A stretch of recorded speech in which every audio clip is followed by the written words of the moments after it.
Ya, Muallimah datang. Muallimah datang. Assalamualaikum ya Muallimah.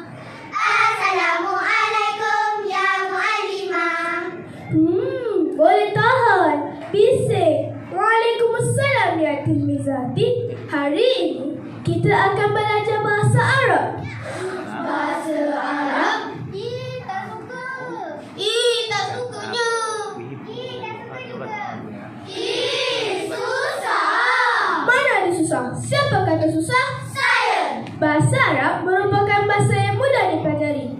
Sahlun jiddan. Sahlun jiddan. Naam, mari ikut Muallimah belajar tentang anggota badan. Para penonton di dalam dewan ini boleh ikut juga.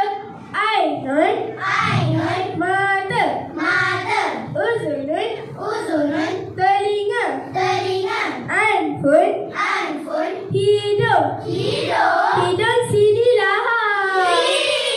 Khaddun. Khaddun. Pipi. Pipi. Maratan ukhra. Khaddun. Pipi. Ra'sun. Ra'sun. Kepala. Kepala. Katifun. Katifun. Bahu. Bahu. Ayuhat tilmizat. Huwahu ma'ahu. Hiyahu ma'ahunna. Anta antuma antum. Anti antuma antunna. Ana nahnu. Sahlun jiddan.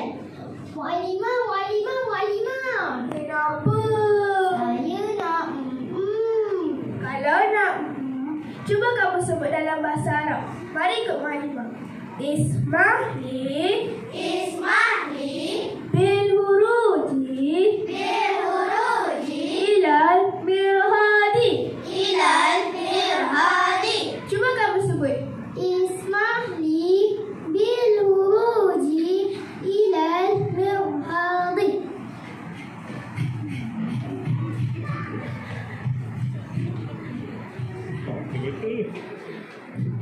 Sudah Muallimah?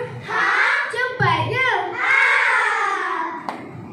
Ayyuhal a'izza', bahasa Arab merupakan bahasa yang sangat indah kerana ia merupakan lughatul Quran, bahasa Al-Quran, wal lughatul jannah, bahasa syurga, wal lughatul nabiyina Muhammad sallallahu alaihi wasallam, iaitu bahasa bagi Nabi kita. Oleh itu, hayya nata'allam al-lughah al-arabiyyah. Ila liqa', ma'as-salamah, wassalamu alaikum warahmatullahi wabarakatuh. Sampai dunia. Mumtaz.